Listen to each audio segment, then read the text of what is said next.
आज एक अदालती हुक्म आया है जिसके तहत पाकिस्तान के बहुत सारे यूट्यूबर्स जो पाकिस्तान में काम कर रहे थे और बहुत सारे वो यूट्यूबर्स जो पाकिस्तान से भाग के बाहर बैठे हुए हैं और वो वहाँ से यूट्यूब चैनल चला रहे थे और पाकिस्तान की सियासत को डिस्कस करते थे, उन 27 चैनल्स के ऊपर पाबंदी आयद की गई है।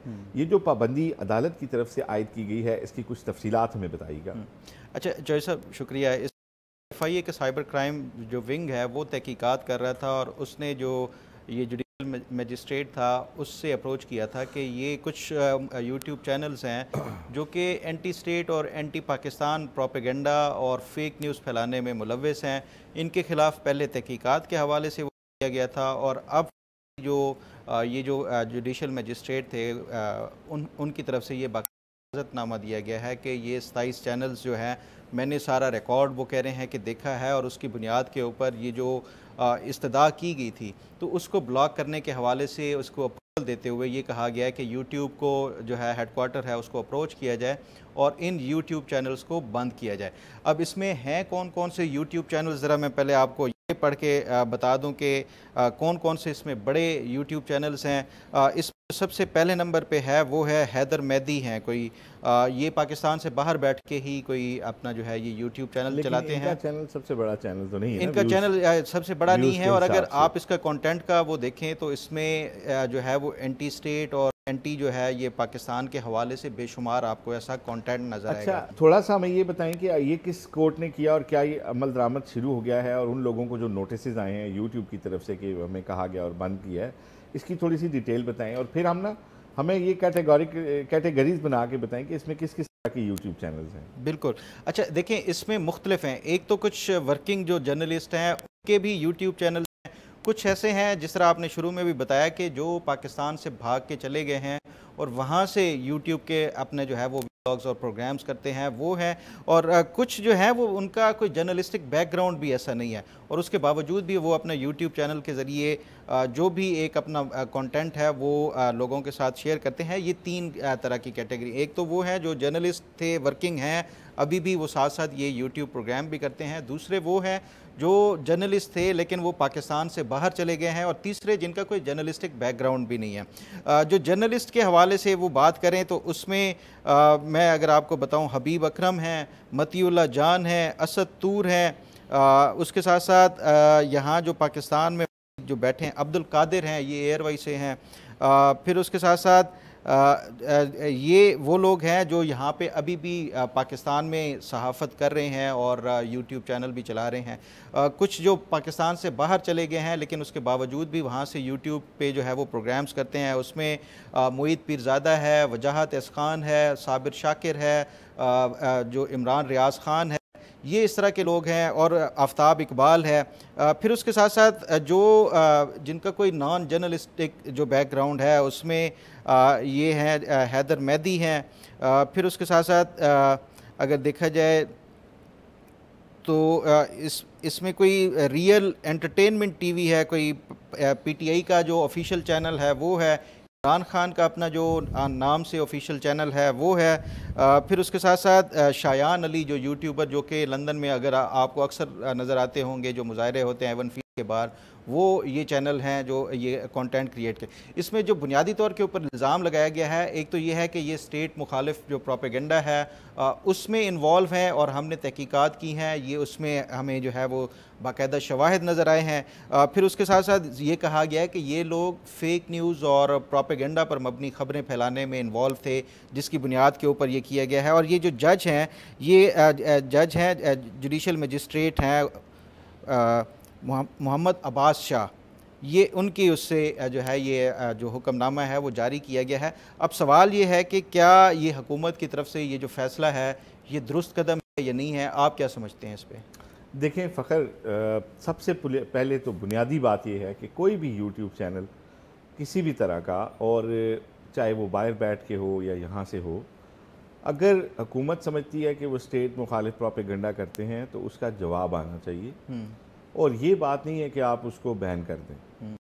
मेरी जो राय है, जो मेरी फ़हम है, मेरी समझ बूझ है, क्योंकि हर हुकूमत की और हर दौर की अपनी एक डेफिनेशन होती है मुल्की मफाद की, नेशनल इंटरेस्ट की। और ये हम क्योंकि ये वो टर्म्स हैं जो हमने देखा कि मुल्की मफाद में बावर्दी सुदूर भी हमने देखे कि हम मुल्की मफाद में बन रहे हैं, मुल्की मफाद में इलेक्शन भी डिले किए जाते रहे, तो मुल्की मफाद को बुनियाद बनाकर माशाल्लाह भी लगते रहे, तो हम इस मुल्की मफाद के नाम से ना हम थोड़े से अब चिढ़ना शुरू हो गए। मैं ये समझता हूँ कि अगर आपके खिलाफ कोई प्रोपेगेंडा करता है तो आप उसके प्रोपेगेंडे का जवाब दें, हकायक से दें। दूसरी बात, कुछ लोग जो बड़ा ही इरिटेटिंग मटीरियल इन यूट्यूब चैनल्स के ऊपर वाकई में डालते हैं और वो बेनिफिशरी रहे हैं पिछली हुकूमत के, और अब बाहर बैठ के इस हुकूमत को, इस इस्टेब्लिशमेंट को, मौजूदा को टारगेट करना उनका बुनियादी मकसद है, उनके टॉक शोज़ हैं उसका। और उसके अंदर वो कोई मारूजी बात नहीं करते, उसके अंदर वो फैक्ट बेस्ड बात नहीं करते, उसके अंदर सिर्फ और सिर्फ इल्ज़ाम तराशी होती है, सिर्फ और सिर्फ अफवाहों की फैक्ट्रियाँ लगाई जाती हैं। तो सबसे पहले तो हम उनको कंडेम करते हैं। ऐसे लोगों का सहाफ़त से कोई ताल्लुक़ नहीं है, बल्कि वो हम अहले सहाफ़त और अहले सहाफ़त के मुंह पे डेली वो कालख मल के सोते हैं जो मुख्तलिफ जमातों के तर्जुमान बने हुए। इन नामों में जिन लोगों के ऊपर पाबंदी लगी, मुझे जिन लोगों से हमदर्दी है वो लोग हैं जो पिछली हुकूमत के भी नाकदीन थे और आज की हुकूमत के भी नाकदीन हैं। मैं उन आवाज़ों को मुतबर जानता हूँ, उनकी राय से इख्तलाफ किया जा सकता है, लेकिन आप ये नहीं कह सकते कि वो किसी अपोजिशन के, किसी हुकूमत साबका के, किसी मौजूदा किसी सेटअप के तहत वो कुछ कर रहे हैं। जैसे मतीउल्लाह जान, ठीक है, असद तूर, ठीक है, अहमद नूरानी, मैं उन आवाज़ों में से समझता हूँ, हालांकि वो बहुत अनबैलेंस बहुत सारे प्रोग्राम भी किए हैं, मैं अंडरस्टैंड करता हूँ, लेकिन मैं ये बात मानने पे तैयार नहीं हूँ कि अहमद नूरानी किसी से कुछ ले दे के कोई शो करेंगे किसी के खिलाफ। वो एक रो में बह रहे हैं, एक रिएक्शनरी उनके साथ जो उनकी फैमिली के साथ हुआ, उसके बाद बहुत सारे अनबैलेंस प्रोग्राम हुए हैं, लेकिन मैं ये नहीं समझता कि इन लोगों को आप बैन कर दें। ठीक है, कुछ लोग जो बाहर बैठ के प्रोपेगेंडा कर रहे हैं, पिछली हुकूमत के क्लोज थे और अब वो सिर्फ प्रोपेगेंडा कर रहे हैं, तो बात यह है कि उनके प्रोपेगेंडे का भी मैं समझता हूँ जवाब आना चाहिए था, लेकिन आपने उन्हें मशहूर कर दिया, बैन करके आपने उन्हें हीरो बना दिया है। लेकिन ज्यादती की आपने उन आवाज़ों के साथ जो हमेशा नाकद रहती हैं, जो पीपल्स पार्टी के दो जिनके ऊपर अटैक हुए, मतीउल्लाह जान उनमें से एक हैं, असद तूर उनमें से एक हैं, फिर आप ये देखें अहमद नूरानी ने बड़े मुश्किल हालात देखे लेकिन कभी कंप्रोमाइज़ नहीं किया, ठीक है। इसी तरह इसमें कुछ और नाम ऐसे भी निकल आएंगे, और कुछ नाम वो हैं जो पीटीआई के बाकायदा बीट रिपोर्टर्स रहे।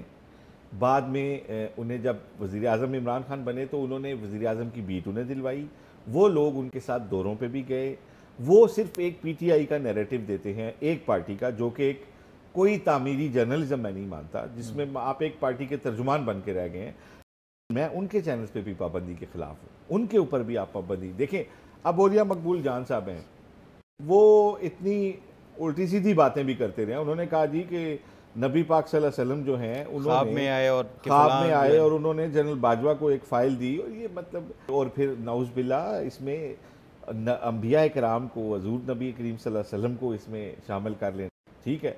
और कुछ हमारे ऐसे कालम नवीस हैं जिन्हें हर अहद के हुक्मरान के बारे में बशारतें होती हैं, तो मैं ऐसे लोगों को समझता हूँ, ज़ाती तौर पे एक दिल चाहता है कि इनको बैन भी किया जाए, ये कोई ऐसा कंटेंट नहीं दे रहे कि इसको सुना भी जाए। लेकिन क्योंकि हम बात करते हैं आज़ादी इज़हार राय की और हम मानते हैं उस आज़ादी इज़हार राय में, क्या आप समझते हैं मादर पिदर आज़ादी होनी चाहिए? नहीं, मादर पिदर आज़ादी जो है वही तो अब एक बहुत बड़ा चैलेंज बन चुका है, और मादर पिदर आज़ादी की दुनिया में कहीं गुंजाइश नहीं है। पूरी दुनिया में अकाउंटेबिलिटी होती है फ़खर, पूरी दुनिया में। पाकिस्तान में भी इतना सख्त कानून होने के बाद अगर आप चैनल बंद कर रहे हैं, पेका का कानून जिस पे हम कहते हैं कि यार इसको काबिल दस्तंदाजी पुलिस ना रखें, अकाउंटेबिलिटी करें, लेकिन काबिल दस्तंदाजी पुलिस ना करें, ठीक है। इतना सख्त कानून होने के बाद अगर आपने चैनल बंद किए हैं तो इसका मतलब है कि आप इन चैनलों से हार गए हैं, आपके पास कोई बयानिया नहीं है इन चैनलों के मुकाबले में, ठीक है ना। अदरवाइज आप, तो आपकी नज़र में हल क्या है इसका? देखें, इंडिया ने पाकिस्तान के साथ जो स्टैंड ऑफ था हमारा, उसमें इंडिया ने झूठ बोला, हमारे दिफाई इदारों ने जो हमें फीड किया सच फीड किया। आप देखें फतह किसकी हुई, दुनिया ने किस मौक़िफ़ को माना, सच के मौक़िफ़ को माना। जिन्होंने खबरें दी कि लाहौर की बंदरगाह फतह होगी, वो बाउंस हो गए। आज वही मीडिया जो उल्टी सीधी खबरें दे रहा था, अब मोदी हुकूमत की ऐसी की तैसी कर रहा है। तो भाई मीडिया को तो जो फीड किया जाता है, मुझे पता है बहुत सारे चैनल डेलिबरेटली अफवाहों का बाजार गर्म करते हैं, निज़ाम हुकूमत के अंदर बेचैनी पैदा करने की कोशिश करते हैं, जो कि मुल्क मफाद के ख़िलाफ़ है, एक ऐसे मुल्क के मफाद के ख़िलाफ़ है जिसकी पहले इकॉनमी इतनी अच्छी नहीं है कि उसमें आप अफवाहें और सियासी अदम इस्तेहकाम को हवा दें। लेकिन जो स्टेट होती है उसके पास 100 वलियों की ताकत होती है। स्टेट का काम है इन लोगों को अकाउंटेबल करे, और जो लोग बाहर बैठ के ये शो कर रहे थे झूठ की बुनियाद पे मबनी, उन्हें पहले झूठा साबित करे, फिर उन्हें पाकिस्तान लाने की कोशिश करे, और आखिरी मरहले में ये हो सकता था कि उनके चैनल्स को आप पाकिस्तान की हद तक बैन करते।